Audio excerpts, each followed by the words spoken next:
welcome to Sunshine Cathedral's Queer God Squad. It's Friday, January 16th, 2026. I am Bishop Darrell Watkins, the senior minister of the Sunshine Cathedral, and with me today are Bishop Robert Griffin, my husband, Reverend Dr. Ann Atwell, and Reverend Kevin Tesdall.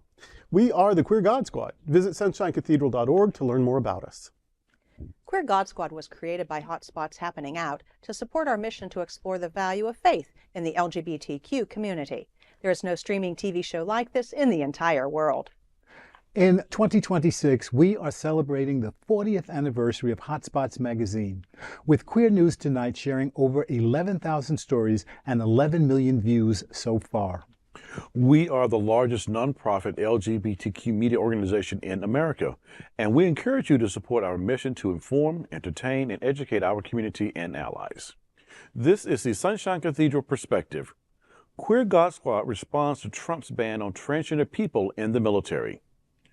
President Trump signed an executive order banning transgender individuals from serving in the military, a move that utilized transphobic rhetoric by claiming transgender identity is incompatible with being, quote, honorable, truthful, and disciplined, end quote. By May, the Supreme Court allowed the administration to proceed with the ban while legal challenges continued.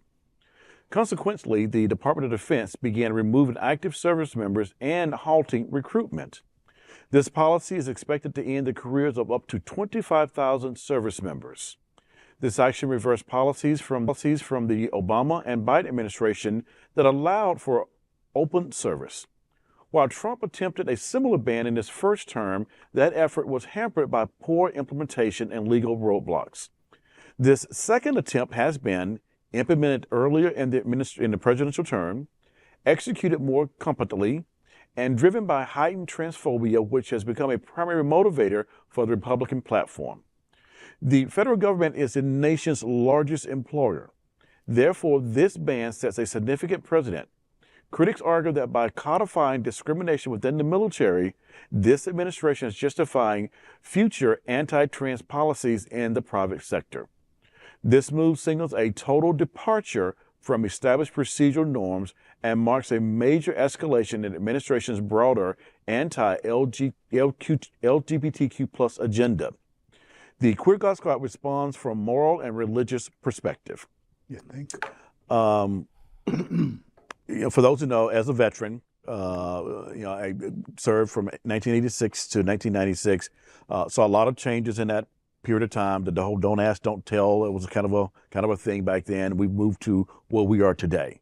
What is attempted to be done today, and even during that period of time, there were trans people that I knew who was on the peripheral of coming onto active duty at that time, and to have watched it happen in my lifetime, and now to sadly see this turn of events by this president, who I have to say, who has never served one day, Nope. who 6 deferments. He chicken out. You chicken out, Mr. President. I'm sorry. You chicken out. You were a coward.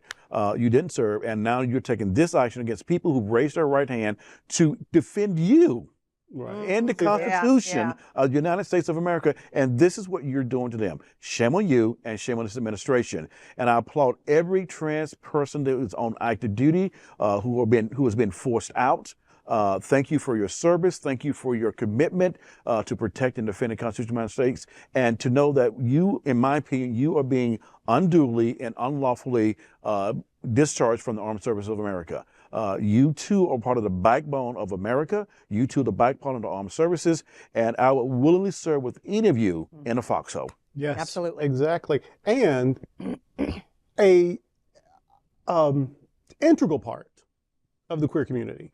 Sometimes even in the queer community, we want to separate this one from that one, and the TERFs from the trans, and the dykes from the listics, and the gays from the lesbians, and the pans and the ace, but we're this big thing, this big, beautiful, wonderful, rainbow diverse thing that trans people are super integral to. In fact, if it wasn't for cross-dressers and trans people, we didn't have the language, we didn't have the understanding back then, but so they called themselves drag queens or cross-dressers or sometimes transsexuals. If it wasn't for them at Stonewall, we wouldn't be talking about this so openly right now. That's right. Exactly. So God bless the trans community. There's this weird thing that I learned in civics in the 8th freaking grade, And that is that, that supposedly we are founded on the belief that all people, all men, but we got wiser and more inclusive, all people are created equal, and that we have certain inalienable rights. And among those are the right to life. I assume that means living as the person you are. Liberty, I assume that means freedom to be who you are. And the pursuit of happiness. And for some people, telling the world your story and living your truth is the only way you can be happy. So we're entitled to life, liberty, and pursuit of happiness. We are ingrained, we're indoctrinated to believe that all people are created equal. So it is against our training. It's against our citizenship path to say that anybody is not worthy to serve or be present or be a part of any institution. Then next, yes, people want to serve. Yes. And this has been going on since forever. Robert used to call it serving in silence. Of course, it's harder if you're trans to hide that. But for lesbian and gay people, he called it serving in silence. He knew a lot of people serving in silence. Yeah. And I just remember thinking way back then how terrible it is that people are willing to die Yeah. protecting a country that won't protect them. Yep. And now it's even worse, because now this administration is targeting trans people, dehumanizing them, demoralizing them, and doing it on purpose. People who want to defend a government that is trying to erase them. God bless them for even wanting to. And how dare someone who took 6 or 7 bullshit deferments for injuries he never had, has never picked up a gun in defense of his country. Now, I'm a pacifist. I think there's been maybe 2 just wars in the history of the planet. But meanwhile, we all had to sign up, at least boys did, in the 12th grade for Selective service. conscription, even though we didn't have it, but they knew they might have to do it like that. And so you'd have to, so we all did it. And so if it were to happen, most of us would just have to do it. In fact, I tried to join the Navy Reserves, and I really did they wouldn't take me because I have several spinal birth defects. And I wanted to anyway, though. So they said no. So yeah, someone who uses his wealth and privilege and perceived power to avoid doing something that now people on the margins want to do. They want to serve to protect your right to lie and get out of service. And yet this is how they're being treated. It is unconscionable. And from a religious perspective, one little sentence says it all. Love your goddamn neighbor. And some of our neighbors are trans. You know, every time I hear a story like this, I think of Senator Tammy Duckworth. And she said that when she was injured, she said, I didn't care who it was. I wanted the most qualified person, period. And she says, if that most qualified person was of trans identity, yay, bring them on. These are the people that if they are well-trained and they're doing their job, let them do their job. Who cares about the rest of it? They're just being targeted for who they are, no other reason. That's it. That's immoral. It's cruel. It is. Yeah, makes no sense. And if you spent your life fighting homophobia, transphobia, sexism, racism, poverty, you're a fighter to begin with. If they want to use that fighting spirit to protect the country, aren't we stupid to not let them? Exactly. I think that's such a major point. We have people who are volunteering to go into military service in order to fight for us. They're not doing it for themselves. If they were doing it for themselves, they would stay home and stay hidden. But these are people who love this country so much that they want to defend it and they want to help change it. And I think that's an important part of being out in whatever you're doing. You want the world to see you as you are. You want the world to love you as you are. You want the world to know that you ain't going nowhere.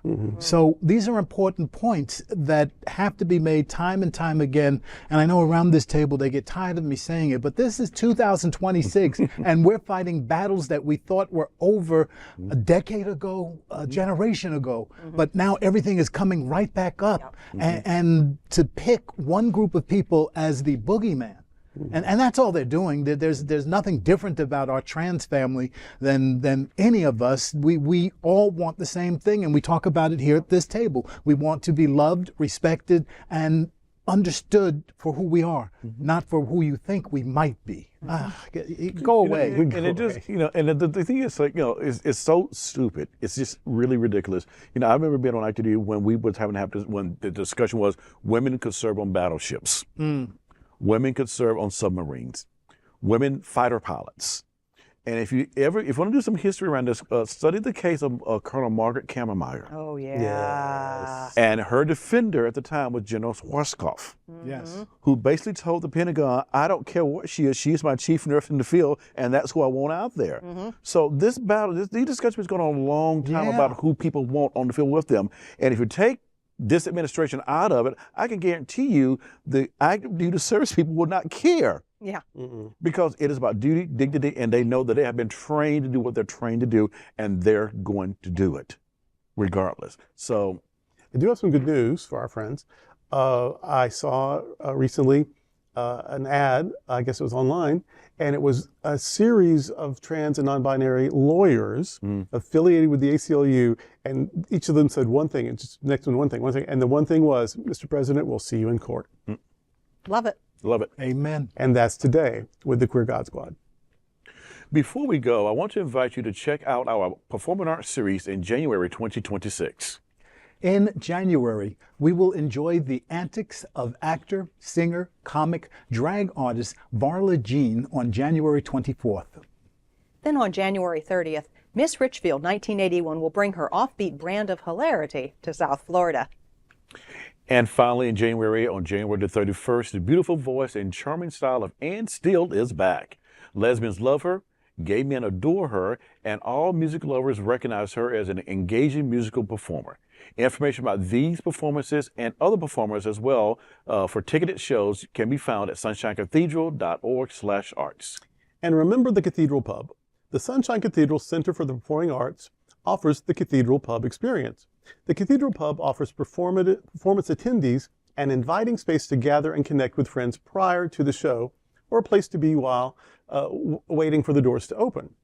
Guests enjoy live music, beverages, and appetizers in a comfortable meet-and-greet environment while they await the start of their performance. On show nights, the Cathedral Pub opens an hour before each performance and closes 15 minutes before it starts. Entry to the Cathedral Pub, hear me, entry to the Cathedral Pub requires a separate purchase from your seat ticket, and the link can be found on the seat selection page.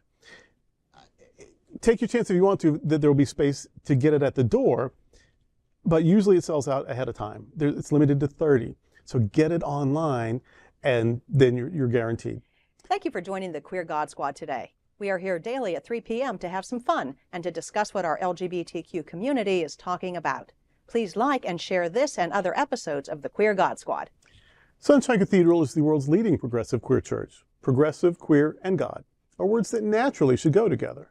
Remember that we are all in this together. And also remember, you are God's miracle, not God's mistake. Until next time, we are the Queer God Squad.